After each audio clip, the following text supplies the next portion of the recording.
Laurita, para mí es un gusto y un placer recibir en este espacio con nosotros a un joven igualteco. Digo joven porque a los 50 años todavía eres joven. Claro, ¿verdad? sí.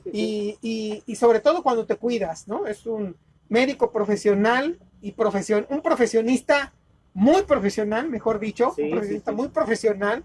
Te dice muchas veces cómo tienes que cuidarte ante esta pandemia, Claro. qué tienes que comer para no verte afectado de tu Intestino. intestino, Sí, ¿no? estómago, sí. Muchas veces dicen que el cerebro, la cabeza, es el que coordina todo el cuerpo. Y unos dicen, no, de aquí parte todo.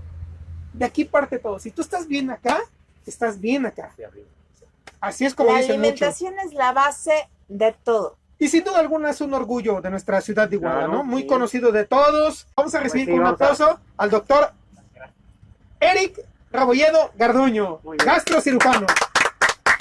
Bienvenido, Véngase, mi querido doctor. médico. Por donde quiera. Por acá, Es doctor, este. Perfecto. que ya es la segunda vez que nos acompaña, Sí, ¿verdad? Ya no Así soy es. nuevo. Bueno, Ya es de casa. Ya soy de casa. Así me siento. Ahí está el micro. Lamentablemente, estábamos viendo en las noticias que vamos a regresar a semáforo rojo. Así Esto es. debido al aumento del número de casos. ¿A qué se debe? Se debe prácticamente a, bueno, antes que nada, perdón, muchas gracias por la invitación. Es cierto, no es la primera vez que estoy aquí, me siento como en casa. Es un honor para mí venir a Iguala y disfrutar de amistades, de gente como ustedes y pues bueno, de estar aquí en esta tierra preciosa que me vio nacer. Se han estado bajando las medidas de seguridad, se han estado relajando prácticamente en varios estados de la República, lo hemos visto.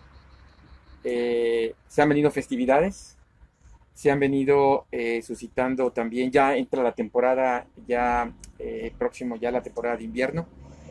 Se acerca ya, prácticamente estamos con la temporada de influenza, que también es algo a lo que se teme y lo que los gobiernos y pues bueno, la Secretaría de Salud pues lo ha advertido.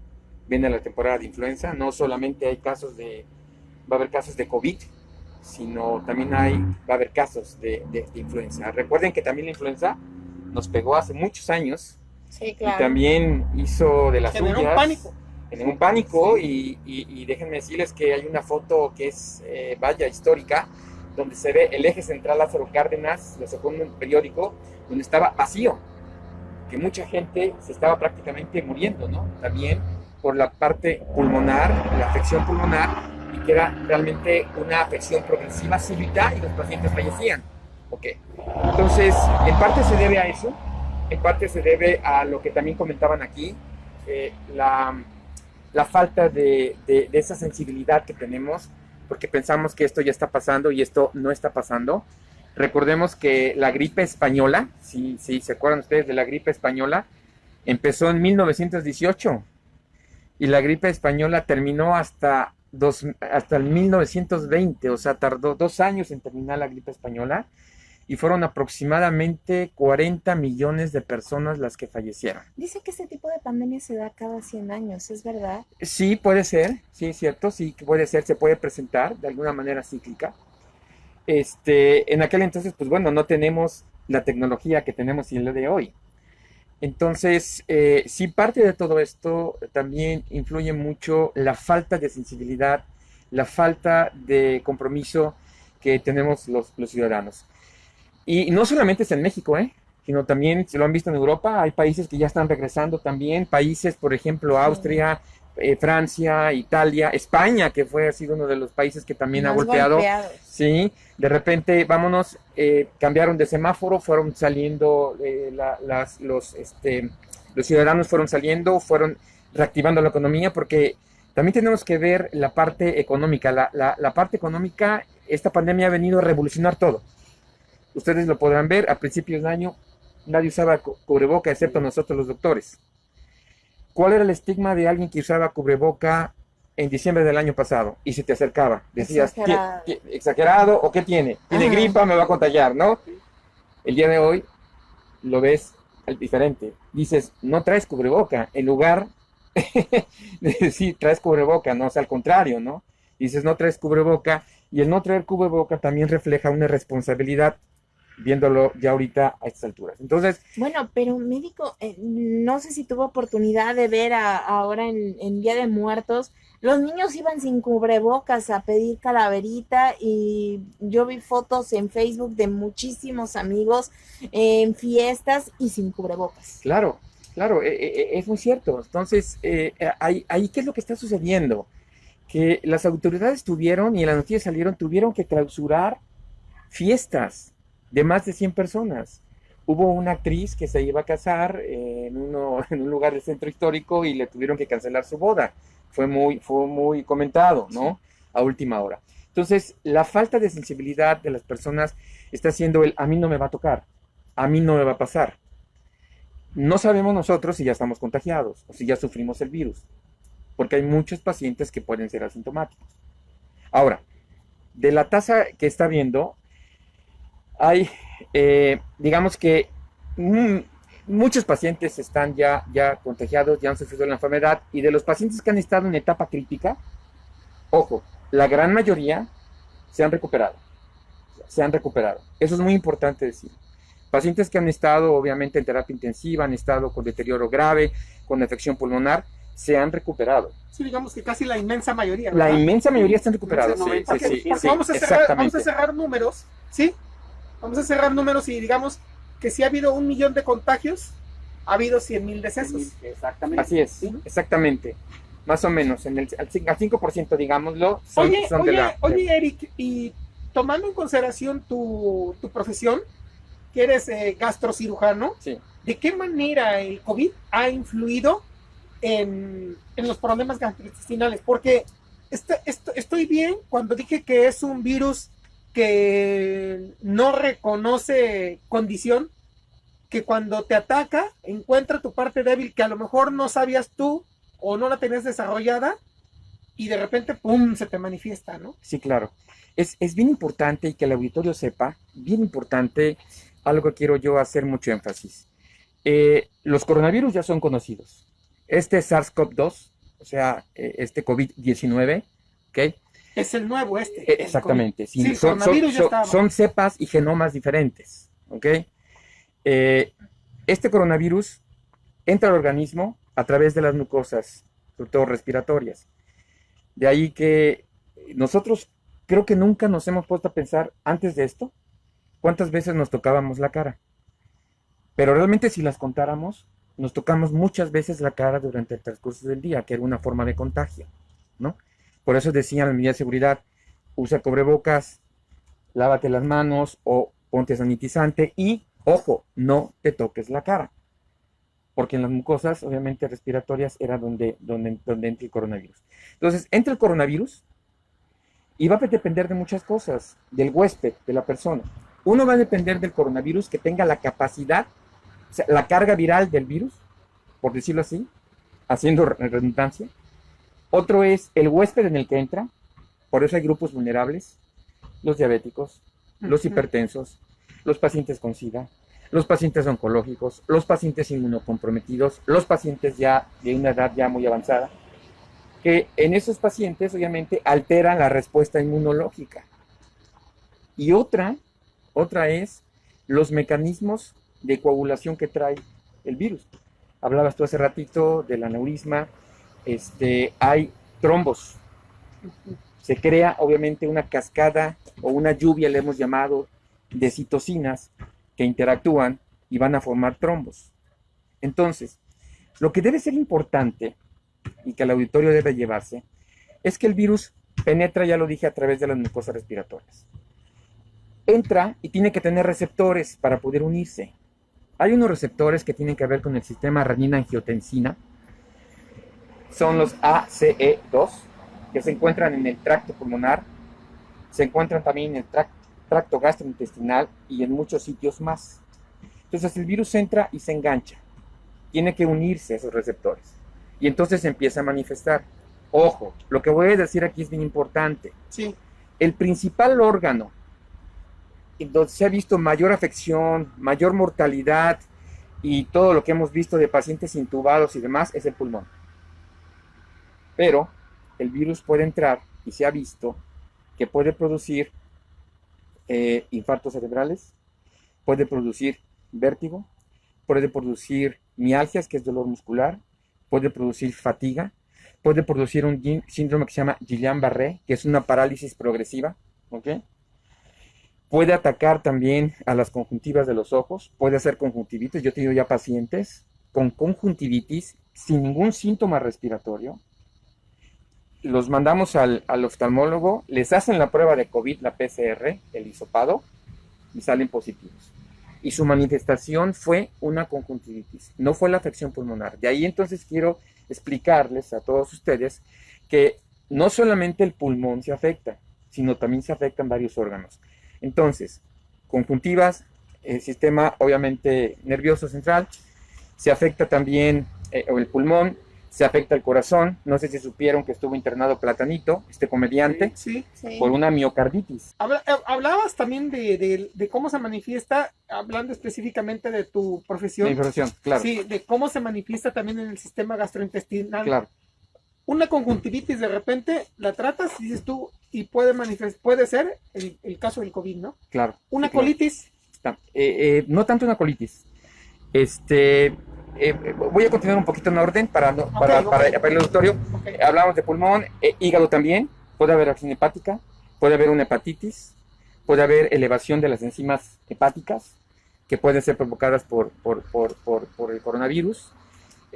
Hace rato hablaban de alguien, el nefrólogo, ¿verdad? Bueno, el nefrólogo también, si nos está escuchando, nos está viendo, también puede haber insuficiencia renal aguda, puede haber alteraciones de los electrolitos, puede haber hematuria en la sangre, puede haber hematuria, que es sangre en la orina, puede haber proteinuria, son proteínas en la orina y que son detectadas con el análisis, y de repente no sabemos qué pasó con el paciente, ¿ok? Y vamos a la parte intestinal, pero también puede haber lesiones dermatológicas en la piel. Puede haber, obviamente, algunas escamas, puede haber escoriaciones. Y ojo, todos estos pacientes pueden pasar desapercibidos de no sospechar COVID porque no tienen, ojo, manifestaciones respiratorias. O las desarrollan días después. ¿Y cuáles son?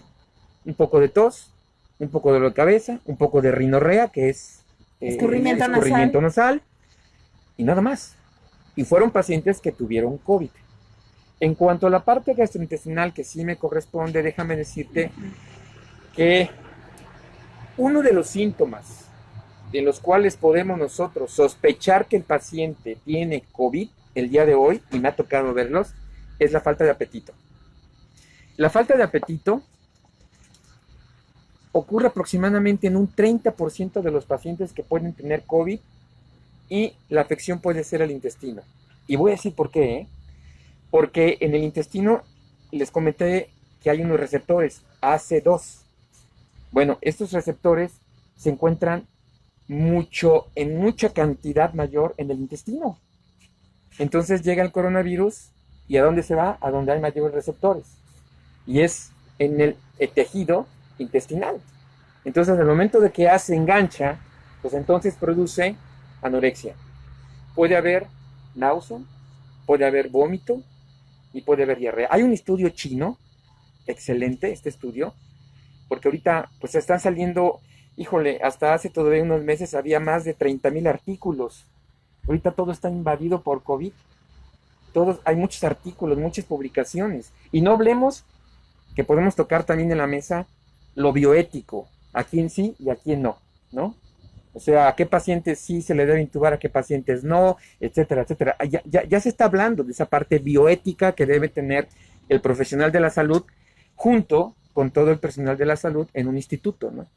Entonces, los receptores se encuentran en el intestino y empieza el paciente a presentar pérdida de apetito, náusea, vómito, diarrea. Decía yo que hay un estudio chino en donde estudiaron a un gran número de pacientes y empezaron con diarrea. Y la diarrea iba de una evacuación líquida a 18 evacuaciones por día. O sea, tener 18 evacuaciones por día ya es algo que cualquiera de nosotros nos alarma. Y entonces en las muestras de materia fecal de sus pacientes le hicieron la prueba de PCR y encontraron carga para coronavirus. Y esos pacientes a los 10 días aproximadamente que habían empezado con diarrea, empezaron con síntomas respiratorios. Y entonces, pues ya después de 10 días, es un paciente que pues empieza con diarrea y no lo pensamos, ¿no? Va al consultorio y decimos, pues, es una diarrea. Recuerden que aquí la temporada de diarreas empieza con la época de calor. Sí. Entonces se pueden confundir. Y lo último que el paciente tiene es el dolor abdominal. Es el último signo que el paciente tiene cuando se manifiesta intestinalmente. Hablabas de la colitis, hoy en día ya conocida como síndrome de intestino irritable. El síndrome de intestino irritable tiene como característica el dolor abdominal. De ahí vamos haciendo la diferencia entre colitis y un paciente con COVID con manifestaciones gastrointestinales. Porque ya dijimos que el paciente con COVID que se manifiesta con diarrea no tiene dolor. Es el síntoma menos frecuente, el dolor.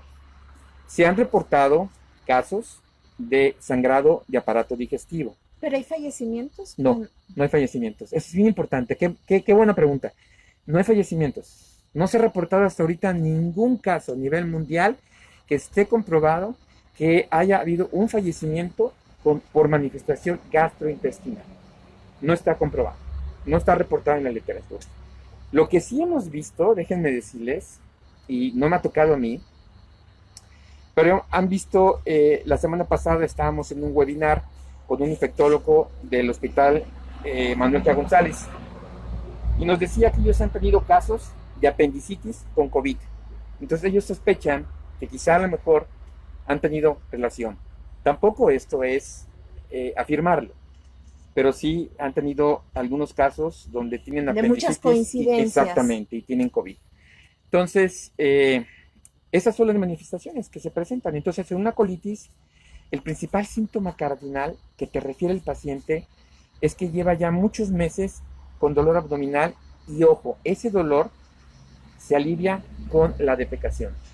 El paciente que tiene intestino irritable, llamada colitis nerviosa, colon irritable, y que desde hace ya unos años atrás ya se menciona, su nombre correcto es síndrome de intestino irritable, que desde hace ya muchos años atrás ya se considera el intestino como el segundo cerebro, porque hace rato lo que tú mencionabas, que el cerebro tiene influencia, sí, claro, ya se considera que el intestino se maneja como el segundo cerebro. Entonces, ustedes han escuchado o les ha pasado a ustedes que en situaciones de estrés, pues a lo mejor tienen diarrea de repente, o tienen dolor abdominal. Sí. ¿Por qué? Porque están obviamente secretando sustancias que tienen que interactuar con el eje cerebro-intestinal. Entonces, esa es la gran diferencia, Julio, que me preguntabas. Además, el paciente con intestino irritable cursa con distensión, con inflamación, con gases. Sí puede tener diarrea, pero no una diarrea como está descrita en los pacientes que tienen manifestación por COVID, que ya lo mencioné, que hasta 18 evacuaciones, ¿no? Y el paciente con intestino irritable no tiene falta de apetito. Al contrario, sigue comiendo bien el paciente, a pesar de que tiene los síntomas, ¿no? O puede el paciente con intestino irritable irse a la parte de estreñimiento. Y el estreñimiento no es una manifestación de COVID intestinalmente. Tengo varios amigos que les ha dado COVID confirmado, que se han hecho la prueba, y ellos manifiestan la pérdida también no solo de apetito, sino también del sabor. Disgeusia, sí, claro, es alteración del sabor, claro, por supuesto que también, sí, que esa puede ser una manifestación más que intestinal del sistema nervioso. Ok. Sí. Ahí es donde el COVID, más que intestinal, puede ser una afectación del sistema nervioso y que el COVID haya tenido algo ahí en el sistema nervioso. ¿Okay? Yo he visto casos de pacientes que en estos últimos meses han deteriorado, han tenido infartos cerebrales y demás. También se menciona que el COVID puede, ya dijimos que hay trombosis, ¿no? Sí. Ya dijimos que hay infartos. También ha reportado la literatura que hay isquemia del intestino. Isquemia es falta de sangre, pero no se han reportado mecanismos de trombos, porque hay algo que se llama trombosis mesentérica, en donde el intestino sufre, las arterias principales que llevan sangre al intestino sufren un trombo, ¿okay? Y entonces el intestino se gangrena. Eso no se ha reportado, solamente se ha reportado que por efectos vasculares que ya mencionamos, por la cascada de Son como citocinas, los moretones, o sea, así como los hematomas que se hacen los moretones. exactamente, Eso es, ¿verdad? es la falta de sangre, así es Sí. una falta de sangre, isquemia, y tampoco se ha reportado, con esto que preguntabas tú, si ha habido algún deceso por manifestación gastrointestinal. Hasta ahorita, no ninguno. Ahora, yo tengo duda, por ejemplo, este virus entonces es diferente, por ejemplo, al el HN1H1, Sí, son porque, diferentes. por ejemplo, ataca solamente estos virus al pulmón y al sistema respiratorio. Entonces, este es como mucho más letal porque puede atacar en diferentes partes del organismo. Sí, sí, claro, pero por lo que mencionaba, porque la proteína espiga del coronavirus se une a los receptores que ya mencioné, y estos receptores se encuentran en varios sitios, ¿ok? Entonces eso lo hace que el coronavirus, el COVID-19, sea y tenga un mayor impacto en varios órganos fuera del pulmón. O sea, son manifestaciones extrapulmonares, ¿no? Estos receptores del organismo, me imagino, cada cuerpo es distinto. O sea, Todos los tenemos. todos todos los tenemos, tenemos, sí. pero en diferentes cantidades. Sí puede ser, sí puede ser. Aunque los órganos en los que los tenemos, todos los tenemos, ¿ok? Tenemos el intestino, tenemos un pulmón, etcétera, y entonces todos los tenemos. Por eso los pacientes, por ejemplo, los pacientes que son vulnerables, los pacientes hipertensos. Estos receptores tienen que ver con el sistema renina-angiotensina, que tiene que ver con la hipertensión arterial, y entonces los pacientes hipertensos son vulnerables. Los cardiópatas, que ya dijimos, ¿no? Sí. También son vulnerables. Pero sí, todos los tenemos. Pero hace rato mencioné yo los mecanismos del virus, y puede ser que a lo mejor tú y yo estemos en contacto con un paciente que tiene coronavirus. Pero primero interviene la edad, número uno, interviene la carga viral que podamos tener y la respuesta inmunológica que tengamos, obviamente, cada uno de nosotros. Por eso hay pacientes sintomáticos y pacientes asintomáticos. Los que ya se enfermaron de COVID pueden volver a reinfectarse. Hubo un caso, sí, hubo un caso, y esto se dio a conocer, de un paciente que se infectó, pero no, ojo, no de la misma cepa, ni el mismo genoma. Fue diferente cepa y diferente genoma. El genoma es prácticamente, digamos, el ADN del virus. O sea, era otra cepa. Así de sencillo. Y sí, se dice que cuando uno se infecta así, la enfermedad puede incluso pasar asintomática y las manifestaciones pueden ser incluso mínimas. Pero volverse a infectar de la misma cepa de coronavirus, hasta ahorita que yo sepa, no hay un solo caso reportado. Entonces, ¿hay ya en este momento diferentes cepas de COVID? Sí, claro. Sí. Esto se descubrió con este paciente, en donde se había dicho, se reinfectó el paciente, entonces todo mundo estaba alarmado a nivel mundial, porque dijo, bueno, entonces, ¿de qué me sirve la inmunidad que supuestamente tengo si me voy a volver a reinfectar, no? No, se descubrió al final que era otro genoma, que era otra cepa diferente, pero que afortunadamente el paciente no desarrolló una enfermedad como la desarrolla en un principio por el COVID-19 como tal. Es posible que en la primera ocasión haya tenido una mayor carga viral, Claro, ¿no? exacto, exacto, es posible eso. Por eso fue más fuerte. Hay muchas cosas todavía que no están todavía sobre así como que Científicamente comprobadas. Exacto, se están Sí. obviamente, por ejemplo, todas las manifestaciones extrapulmonares que yo les he comentado se siguen estudiando todavía hoy en día. Hay diferentes tratamientos con diferentes medicamentos. Sí, Eso depende de la magnitud, del tamaño que tenga la carga viral del paciente. va a depender de la sintomatología del paciente. Sí. Sí, va a depender de la sintomatología del paciente. Así es. Por decir, si una persona tiene COVID, pero es hipertensa, ¿hay un tratamiento especial? No es un tratamiento especial. Ajá. Ahí va a depender prácticamente de los síntomas. Yo tuve una paciente ahorita apenas, y lo publiqué en mi red social, que yo iba a operar, 54 años de edad, una cirugía electiva, porque también eso quisiera decirles ahorita. Esto ha cambiado muchísimo a nivel mundial, no solamente en México. Llegó un momento que solamente se estaban operando cirugías de urgencia, ¿ok? Entonces, esta paciente, por ejemplo, hipertensa, hasta eso cambia. Y voy a hacer este comentario a colación de la pregunta. Era una paciente que tenía que operar de cirugía electiva, que tenía síntomas, que había que operarla, y hoy en día, para operar un paciente, en muchos hospitales privados de la Ciudad de México, se pide la prueba de PCR.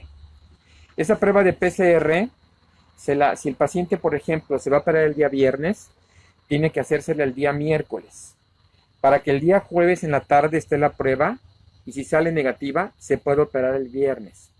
No se debe de esperar más, ¿ok? Pero, ojo, ese paciente, por ejemplo, que se hizo la prueba el miércoles y sale la prueba el jueves negativa, ¿no se han puesto a pensar que a lo mejor el jueves ya se infectó? Claro. Puede ser, sí. Probablemente, Sí. ¿no? ¿Ok? Entonces, esta paciente que yo iba a operar en esta situación, y lo voy a comentar, sale positiva. Y me dice, oye, espérame, ¿es en serio? Le dije, claro, no estoy bromeando, te hablé porque sales positiva y no te puedo operar. Eres un riesgo y es un riesgo. No tengo síntomas, claro, así están muchos. Entonces esta paciente hipertensa, 54 años, hasta ahorita, este momento, sigue todavía en cuarentena en casa. Tengo comunicación con ella prácticamente casi todos los días y no ha habido necesidad de darle un solo medicamento. Un solo medicamento. Si tuviera algún síntoma, entonces sí empezaría con antivirales, empezaría con tratamiento sintomático, me duele la cabeza, algún analgésico, me duele, tengo fiebre, pues obviamente algún antipirético, y etcétera, etcétera, ¿no? Y estar alerta, ¿no? A la desaturación, que es lo más importante, a la desaturación de oxígeno. Que esa es la indicación que tenemos, o la indicación que se le da a los pacientes. Si te desaturas y te empieza a faltar el aire, vámonos al hospital, ¿no? Y tiene que buscar un hospital COVID, porque no todos los hospitales, ahora en México, pues obviamente atienden pacientes. En un principio sí. Entonces, en un principio se tenía esos pacientes y hasta esteroides, escucharon, ¿no? Sí. Hasta esteroides les daban a los pacientes, ¿no? Anticoagulantes. No.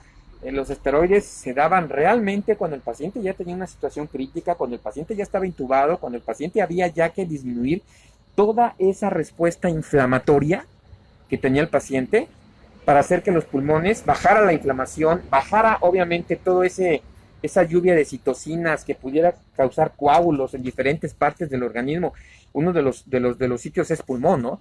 Donde forma trombos en el pulmón. Entonces los pacientes llega un trombo a un segmento del pulmón y ese segmento se infarta y se muere. Entonces esa zona del pulmón ya no sirve. Por eso los pacientes fallecen. Porque pues obviamente empiezan a tener la enfermedad, empieza a deteriorarse, ¿no? Entonces, con el paso de los meses también se ha venido ya teniendo cierta moderación y se ha mantenido una vigilancia y una conducta de observación al paciente. Lo primero que hay que hacer con un paciente cuando se detecta, ya sea porque él vaya y se la haga, o por esta paciente en caso de que se iba a operar, lo primero que se hace es preguntar síntomas, lo segundo que se hace son medidas de aislamiento con el resto de la familia y comunicación con ellos de forma prácticamente casi diaria para saber cómo evolucionan y decirles a cada uno de ellos cuáles son las situaciones de alarma en las cuales deberían de acudir a un hospital COVID. Las secuelas van a depender del órgano afectado, ¿ok? Hasta ahorita hay pacientes que se han recuperado íntegramente a nivel pulmonar. Una de las grandes dudas es saber si estos pacientes que tuvieron y estuvieron intubados y estuvieron severamente afectados van a desarrollar algún tipo de fibrosis. Algún tipo de fibrosis, que es una cicatrización pulmonar, algún tipo de enfisema o algún tipo de afección pulmonar que pudiera interactuar o deteriorar la calidad de vida de un paciente. No se sabe todavía, no se sabe, porque a lo mejor el paciente que tuvo en julio y estuvo un mes en terapia intensiva, salió en agosto, septiembre, octubre, noviembre, apenas son 3 meses. Y no hay todavía un estudio de años o como le llamamos nosotros, estudios multicéntricos, de centros multidisciplinarios, sí, con muchos pacientes, donde nos digan, estas son las secuelas, estas son las manifestaciones de COVID. ¿Qué hay que hacer? Paciente con COVID, dependiendo del sitio donde afecte, vigilarlo. Si fue hígado, hacerle enzimas hepáticas y hasta que las enzimas hepáticas obviamente vuelvan a su normalidad. Pacientes con infección pulmonar, seguirlos, a lo mejor hacerles placa de pulmón, preguntarles cómo está su capacidad vital, si se cansan al caminar, si se saturan, etcétera, etcétera, y ahí obviamente actuar. Tengo un colega mío que estuvo muy grave, estuvo intubado y hasta el día de hoy no tiene ninguna afección pulmonar, ninguna. Ya es un hombre que ya se integró a su actividad profesional y hasta el día de hoy yo también le preguntaba lo mismo, le decía por curiosidad, ¿no? ¿Tienes alguna afección? ¿Tienes disnea, que es dificultad para respirar? ¿Subes las escaleras bien? Me dice, mira, hasta ahorita no tengo nada. Tuve fatiga y cansancio durante 3, 4 semanas, que podríamos decir que más o menos dura una fatiga, un cansancio. ¿Por qué? Porque estar obviamente intubado, estar obviamente deteriorado, pues los pacientes no se alimentan adecuadamente también. Pues estás alimentando por una vena, etcétera, entonces no se alimenta. Y como decías tú hace ratito, el alimento es primordial para poder defenderte de un proceso infeccioso. Y más si es un proceso de un tipo como el coronavirus, ¿no? Bien, de los gimnasios, híjole, hay estudios, yo les puedo decir que hay estudios donde se ha visto que hay en espacios cerrados, que están medio ventilados, y donde hay máximo 10 personas, las esporas, las partículas que uno despide después de una hora, ya obviamente rebasan el 50% del espacio. Entonces imagínense ustedes en un gimnasio, la gente haciendo esfuerzo, corriendo, etcétera, inhalan, exhalan, tosen, o sea, empieza a haber en ese espacio, obviamente una concentración de partículas aerosoles le llamamos, que entonces empiezan a invadir el espacio. Y eso hace que, pues bueno, sean sitios potenciales de contagio. Yo en este momento, como médico, les diría, hagan una actividad al aire libre y mantengan una distancia. Yo lo he publicado en mis redes sociales, me gusta mucho correr y lo he dicho, si va un corredor adelante de ti, tienes que llevar mínimo 10 metros de distancia entre el corredor que va adelante y tú. Si puedes llevar 20, 30, adelante, ¿no? Mejor. Si te puedes ir a otro lugar y puedes escoger un lugar donde esté más solitario, pues hacer ejercicio en ese lugar, ¿no? Igual, ¿no? Va el que lleva la bicicleta también. ¿Por qué? Porque hay mucha gente que va corriendo o que va haciendo bicicleta o que está en los gimnasios, seamos honestos, que no utilizan cubreboca. ¿Por qué? Porque les sofoca, les asfixia. Si alguien se sube a un gimnasio y empieza con la caminadora, a correr en la caminadora, imagínense con el cubreboca. Y termina todo mojado. Si sin cubreboca, obviamente terminamos sudados, pues con el cubreboca, pues obviamente termina sofocado y termina quitándose, ¿ok? Y es alguien que, pues bueno, va a diseminar partículas, ahí aerosoles, y esto pues va a ser, obviamente, que se disemine, ¿no? Híjole, qué importante. La otra es de las ampolletas que toma esta persona que preguntaba. Que es hipertensa y diabética. Hipertensión diabética, tengo que ser muy honesto, no conozco realmente el contenido de las ampolletas. Yo lo que sugeriría es un buen control antihipertensivo, un buen control glicémico, una buena alimentación, medidas de seguridad, sano distanciamiento, si tiene que salir, que salga como nosotros aquí que tenemos nuestro alcohol, sanitizante, cubreboca, un cubreboca que pues bueno puede ser similar al N95, N95, una careta que puede también utilizar, o sea, eso es lo que yo le sugiero, porque también hubo pacientes que estuvieron tomando inmunomoduladores, o sea, estimulantes del sistema inmune, de forma profiláctica. Y entonces nos dimos cuenta de que no funcionaban. Lo utilizaban para, voy a estimular mi sistema inmune para poder estar bien y enfrentar el COVID. No funcionaba. También hemos visto atletas que les ha pegado el COVID y que también corren, hacen ejercicio, gente que tiene 40 años, que ha fallecido. Pues vemos a los futbolistas. Exacto, así es. Ese es un ejemplo. Están sanos al 100%, están haciendo ejercicio y se están contagiando. Así es, ese es un ejemplo. Hay alimentos que sí están relacionados para poder fortalecer tu sistema inmune o, no sé, de alguna manera prevenir la posibilidad de infectarte. No hay como tal, No hay como tal así no hay como tal en lo segundo que dijo, en lo primero sí. de fortalecer el sistema Ah, inmune. sí, claro, sí, todas las vitaminas, ¿no? La D, sobre todo. Vitamina A, vitamina B, vitamina C, los cítricos, todo lo que es la vitamina Lo que puedes B. encontrar en el salmón, en el pescado, Exacto, o sea, proteínas para del fortalecer, pescado, sí, exacto. ¿verdad, doctor? Exacto. Todo. Para verdura. fortalecer todo lo que ya conocemos, ¿no? Como parte de una buena alimentación, una buena dieta, la ingesta de agua, una dieta pues prácticamente balanceada, con proteínas, etcétera. Pero que así haya una dieta específica que diga, esta dieta te va a estimular y te va a ayudar para, tienes COVID-19, estás asintomático, estás en cuarentena, ¿qué me da de comer mi familia? ¿Qué te dé de comer? Que te dé una dieta equilibrada, que tengas los 3 grupos principales, proteínas, grasas, carbohidratos, vegetales en una dieta balanceada, y con eso.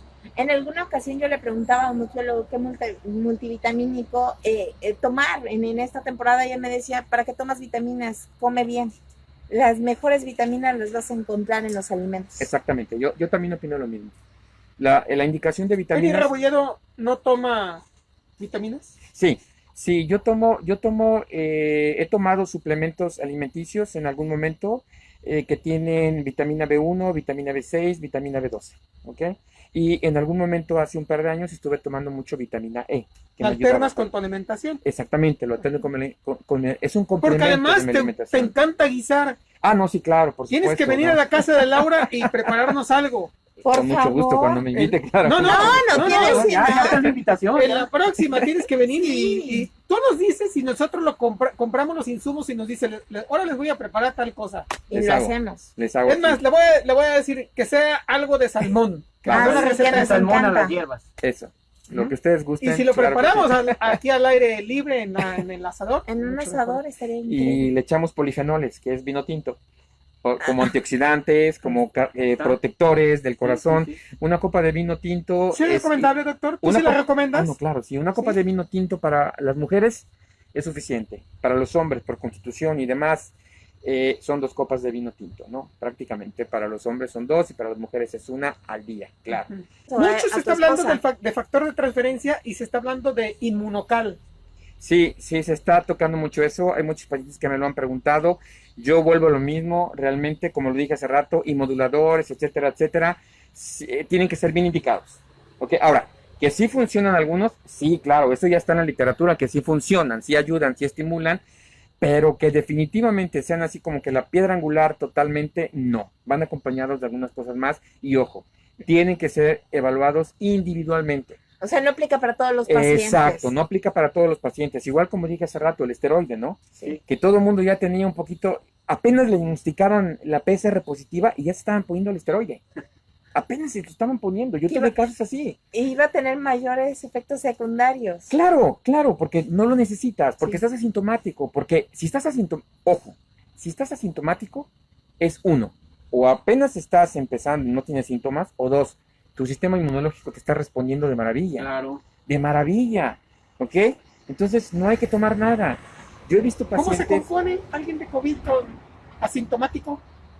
así de sencillo, durmiendo bien, comiendo bien, aislándose, Haciendo no ejercicio. ojo, bien importante a la población. Yo he tenido pacientes que tienen COVID positivo y es que tengo que salir. No hagan eso, por favor, porque contagian a demás personas. Sí, o sea, tú Simplemente, estás súper bien, pero... claro, simplemente el hecho de agarrarte de un barandal y haberte tocado, tú ya estás prácticamente Dejando dejando virus. ahí, obviamente, una zona contaminada, donde alguien más lo va a hacer e inmediatamente se va a ir a tocar el cubrebocas. Entonces, y ahí se va a contagiar. Entonces, yo, paciente, obviamente, asintomático, portador de virus, asintomático, aliméntate bien, duerme bien, toma muchos líquidos y mantente aislado. Fundamental todo eso. Y no salga. Muy bien. Y y no escucha salga. usted, básico, aliméntate bien, Duerme bien. duerme bien, porque también sucede pues que hay quienes retan, yo lo he platicado hasta en familia, no nos reten, Claro. no reten al coronavirus, duerman, eso que luego dicen, nos dormimos a las 3 de la mañana y por alguna razón ya te estás levantando temprano, No. o descompones pues tu Tu ciclo de sueño. todo Claro. tu hábitat que Sí. tienes, ¿no? no lo retes y aliméntate bien, ¿no? Como dice el fundamental, ¿no? Y haz mucho ejercicio.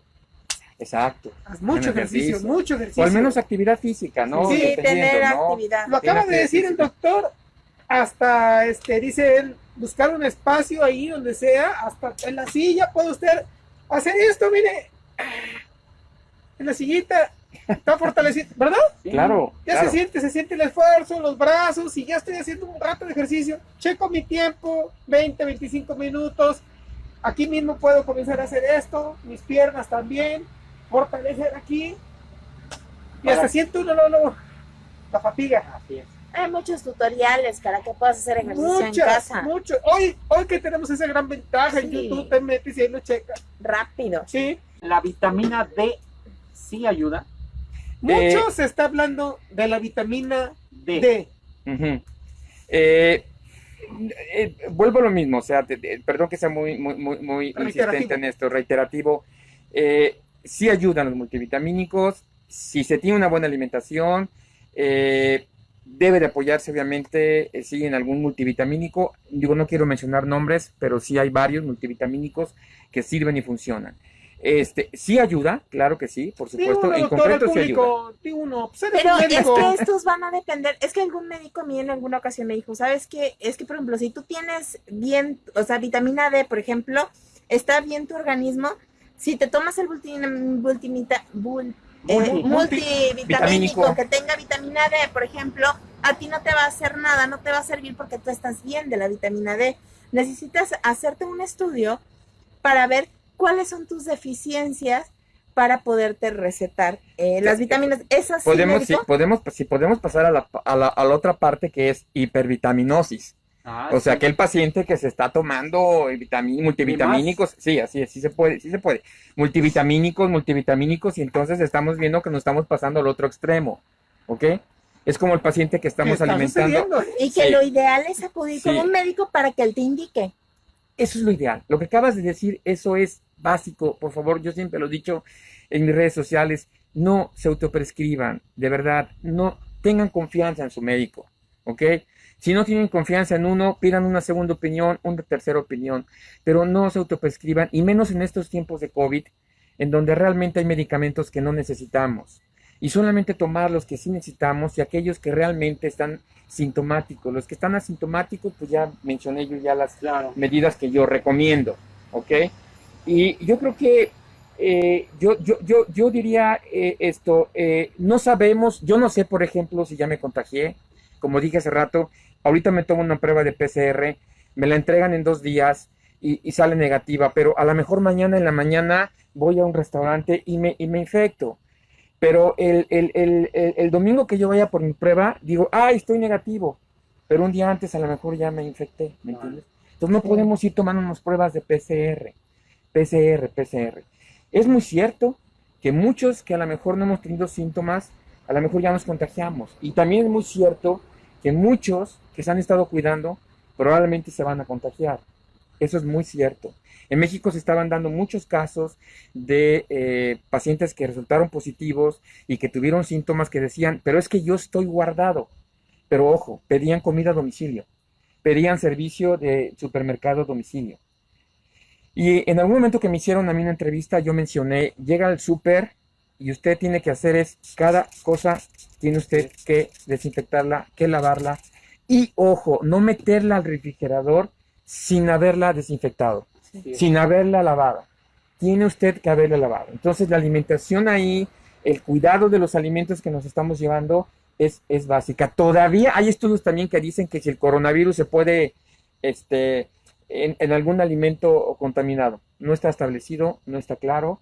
No, como ya lo dije, entra por las mucosas respiratorias, Sí. por tocarnos. Sí, pero por fíjese, tocar nuestra qué bueno que superficie. lo mencionas, Eric, qué bueno que lo mencionas eso, porque hay quien luego dice de algunas personas que exageras en los cuidados, o te dicen, es que exageras en los cuidados, pero lo acaba de decir muy claro, ¿no? O sea, llevarte, haz de cuenta, ¿qué te diré? Un six de refrescos o de cervezas, Cerveza. que de repente lo subes en la mesa. Yo soy de los que luego digo, no lo vais a poner en la mesa, ni lo vais a poner, mejor lleva donde está el lavadero, porque en el lavadero Sí, se el supone que está fregadero, el ahí te va detergente, directamente, todo ¿no? eso, ¿no? Sí, exacto, Sí. ¿no? sácalo, o sea, pero no lo pongas ahí, las bolsas, no las pongas ahí, lo que llegas, como acostumbrábamos Sí. antes, que llegabas del supermercado Y todo. y todo en la mesa, ¿no?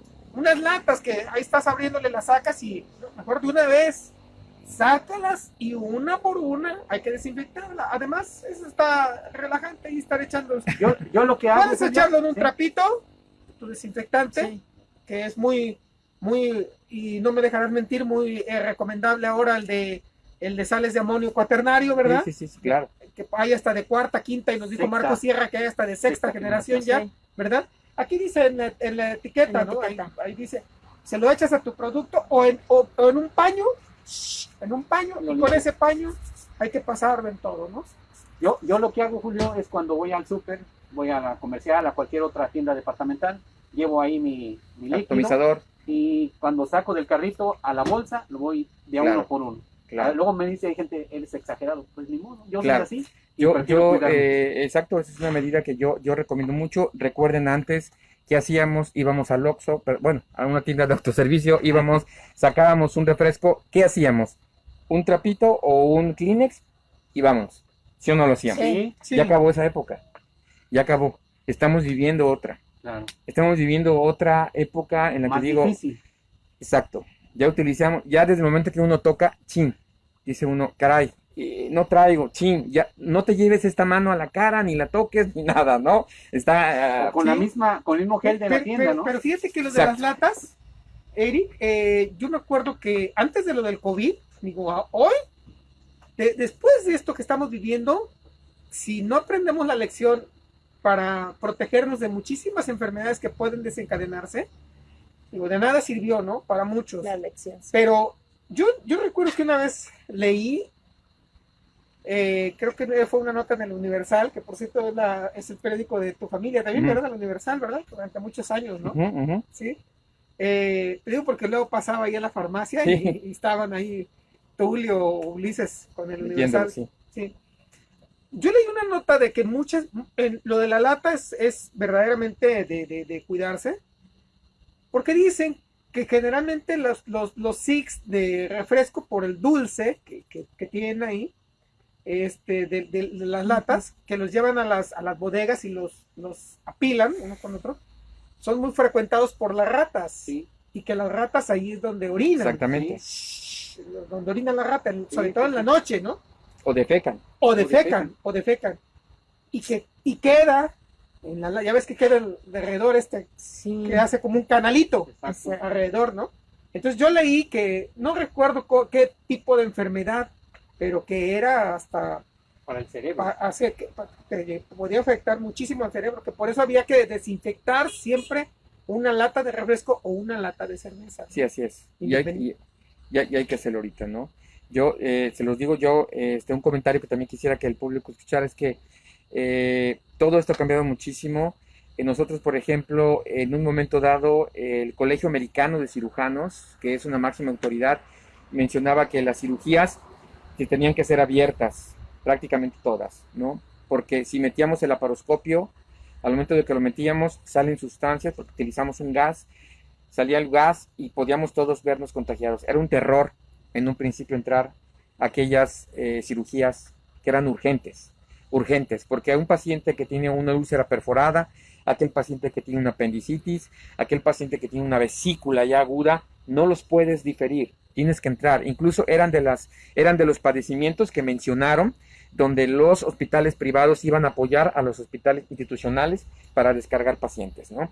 Entonces, llegó un momento que nosotros como cirujanos sí entrábamos con terror y con el miedo de vernos contagiados. Muchos colegas han muerto, Sí. muchos compañeros de Jesús han muerto, y yo aquí sí quisiera decir un último mensaje. Sí, Tengan conciencia de que realmente hay gente que si ustedes se contagian, se infectan, y que si, bueno, pues fue un contagio obviamente inadvertido, pero si fue un contagio buscado, intencionado, como aquellos muchachos locos que querían meterse en una reunión de 100 personas para hacer obviamente una transmisión ahí, etcétera, etcétera, eso no funciona.